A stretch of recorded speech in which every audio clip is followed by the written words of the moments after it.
Berjumpa lagi dengan saya, Duratul Mufidah, Guru Min 14 Al-Azhar Asy-Syarif Indonesia, pada media pembelajaran Al-Quran Hadis kelas 5.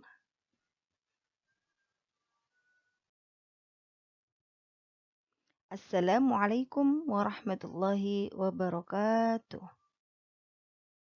Subahul khair, kaifa halukum? Anak-anakku yang Ustazah cintai, marilah pembelajaran hari ini kita awali dengan berdoa bersama-sama. Hayya naqra' du'a qabla ta'allum. Bismillahirrahmanirrahim. Rabbi shrah li sadri wa yassir li amri wahlul 'uqdatam min lisani yafqahu qawli. Rabbi zidni ilma warzuqni fahma birahmatika ya arhamar rahimin.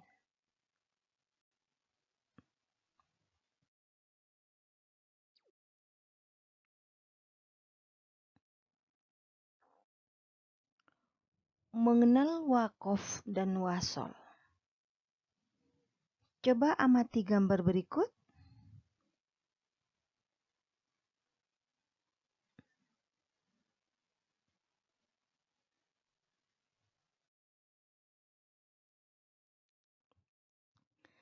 Setelah mengamati gambar berikut, apa yang ada dalam pikiran kalian? Selama ini sudah berapa hukum bacaan tajwid yang kalian pelajari? Baik di sekolah maupun di rumah, atau saat mengaji di Taman Pendidikan Al-Quran? Pernahkah kalian belajar tentang wakaf dan wasol? Kalau sudah, coba jelaskan sedikit tentang kedua hukum bacaan itu. Setelah itu, coba kalian tulis dalam buku catatanmu dan buatlah 3 pertanyaan sekaligus jawaban dari gambar tersebut.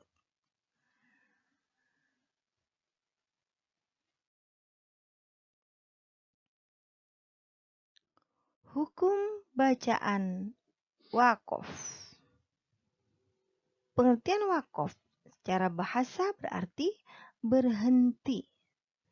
Sementara berdasarkan kaidah ilmu tajwid, secara istilah waqaf berarti memberhentikan bacaan Al-Quran untuk mengambil nafas sejenak atau langsung memberhentikan bacaan. Ada yang memahami waqaf dengan menghentikan bacaan sejenak, baik di akhir maupun di pertengahan ayat. Jika kita membaca Al-Quran, terdapat tata cara bagaimana kita ketika ingin berhenti saat membaca ayat. Dan tidak boleh berhenti di sembarang tempat. Karena semua itu terdapat aturan. Dan kali ini kita akan belajar bersama-sama tentang aturan tersebut.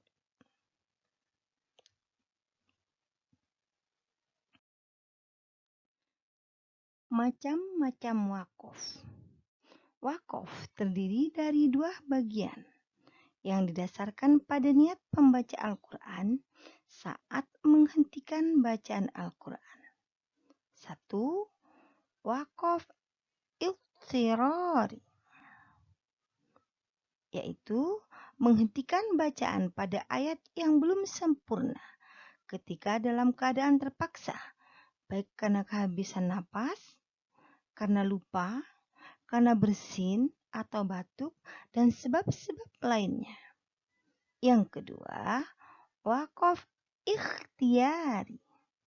Waqaf ini biasanya juga disebut waqaf ijtihadi, yaitu jika seorang pembaca Al-Quran sesuai pilihan dirinya karena pemahamannya atas kaidah bahasa Arab sebagai bahasa Al-Quran.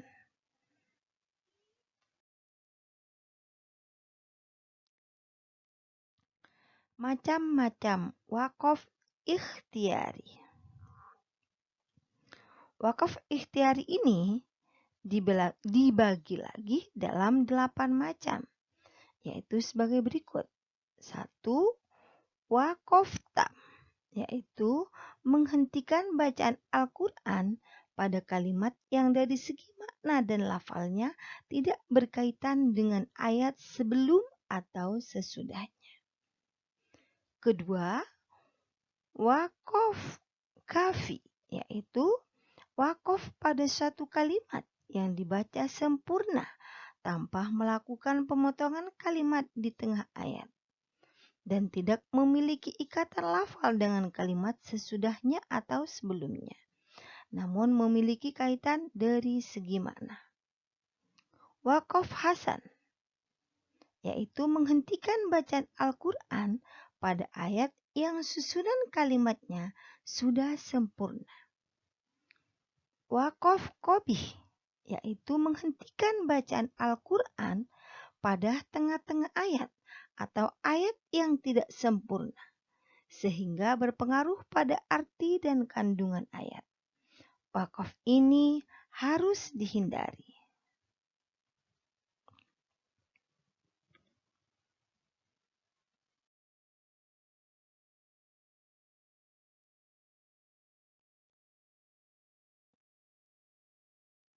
Kelima, wakaf bayan, yaitu menghentikan bacaan Al-Quran pada suatu kalimat, suatu ayat yang masih ada keterkaitan antara lafal sebelum dan sesudahnya. Karena keterkaitan itu sehingga lafal sesudahnya tidak dapat dimengerti tanpa lafal sebelumnya. Wakaf jaiz, yaitu menghentikan bacaan Al-Quran pada kalimat dalam sebuah ayat dan lafal yang datang setelah berhenti membaca itu tidak bisa dijadikan awal bacaan tanpa mengurangi arti dan maksud kalimat.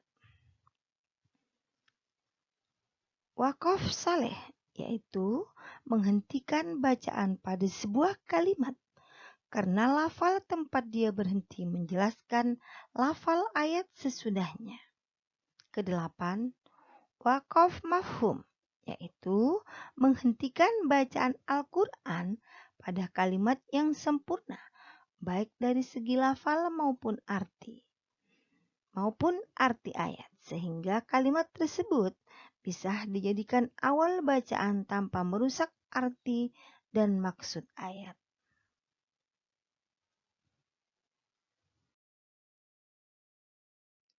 Tanda wakaf. 1. To. Apabila ada tanda to, maka itu pengertiannya wakaf mutlak, yang berarti lebih utama berhenti daripada dilanjutkan membaca. Jadi jika kalian membaca Al-Quran ada tanda to, berarti lebih utama berhenti daripada melanjutkan bacaan. Yang kedua tanda wakaf yaitu mim. Wakaf lazim, di mana dalam Al-Quran jika ada tanda mim, kita wajib berhenti. Tanda wakaf selanjutnya yaitu huruf jim, yaitu wakaf jaiz. Apabila dalam Al-Quran ada tanda jim, itu boleh berhenti ataupun boleh melanjutkan membaca. Yang selanjutnya solai. Wakaf waslu ula lebih utama lanjut tanpa berhenti. Jadi dalam Al-Quran jika ada tanda solai itu lebih utama lanjut daripada berhenti. Kalau kof berarti wakaf mustahab. Lebih baik berhenti daripada lanjut. Lebih utama berhenti pada tanda wakaf tersebut. Itu namanya wakaf kofi.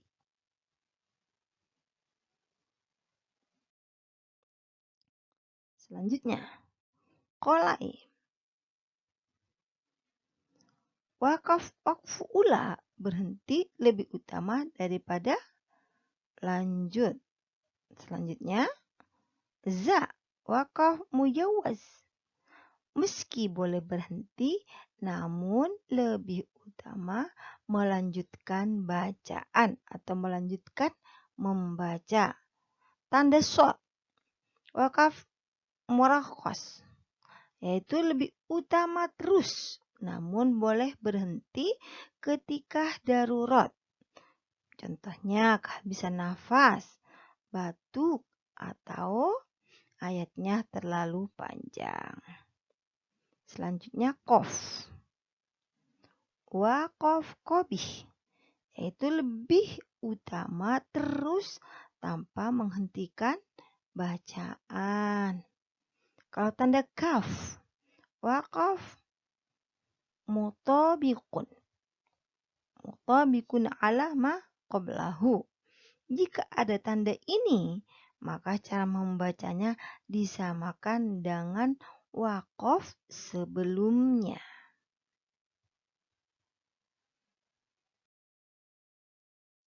Tanda selanjutnya yaitu lam. Apabila dalam Al-Quran ada tanda waqaf lam, itu namanya waqaf la waqfu. Yaitu apa? Dilarang berhenti. Dan jika berhenti, harus diulang lagi bacaannya. Namun jika di bawahnya terdapat tanda awal ayat yang membolehkan berhenti. Selanjutnya ada tanda titik 3, 2. Itu namanya waqaf mu'anaqah. Itu apa? Wajib berhenti di salah satu tanda, baik yang awal maupun akhir. Contohnya, kalau ada contoh 3 titik seperti yang di huruf sa itu, yang pertama kita berhenti, berarti keduanya harus lanjut. Sebaliknya, kalau pertama kita lanjut, berarti keduanya harus berhenti. Yang terakhir yaitu sakta. Itu apa? Menghentikan bacaan dengan menahan nafas sejenak. Sekira 2 harokat pada kata yang ditandai sakta atau dengan huruf sin. Kemudian langsung disambungkan pada kalimat selanjutnya. Hukum bacaan wasol. Secara bahasa, wasol berasal dari kata wasola, yang artinya sambung menyambung atau terus. Sementara secara istilah ilmu tajwid, wasol adalah meneruskan bacaan ayat Al-Quran pada tanda waqaf yang seharusnya boleh berhenti dengan tidak mengambil nafas. Atau dengan kata lain, menyambung ayat yang satu dengan ayat yang lainnya. Dengan caranya sebagai berikut. Cara pertama yaitu cara membacanya disambung dengan harokat akhir huruf pada ayat pertama tetap dibaca apa adanya. Jika berharokat fathah, kasroh, atau dhammah. Contohnya, kalau dipisah, Bismillahirrahmanirrahim. Alhamdulillahi Rabbil Alamin. Kalau disambung, Bismillahirrahmanirrahim. Alhamdulillahi Rabbil Alamin. Nah, cara yang kedua yaitu ditambah huruf nun dengan harokat kasroh jika akhir kata ayat yang akan disambung berharokat fathatain, kasrotain, maupun dhammatain. Contohnya, kalau dipisah berarti Qul huwallahu ahad. Kalau dipisah Allahus somad. Kalau diwasolkan atau disambung berarti Qul huwallahu ahadunillahus somad. Kalau diwasolkan. Sudah paham anak-anak? Nanti di rumah dipraktekkan ya.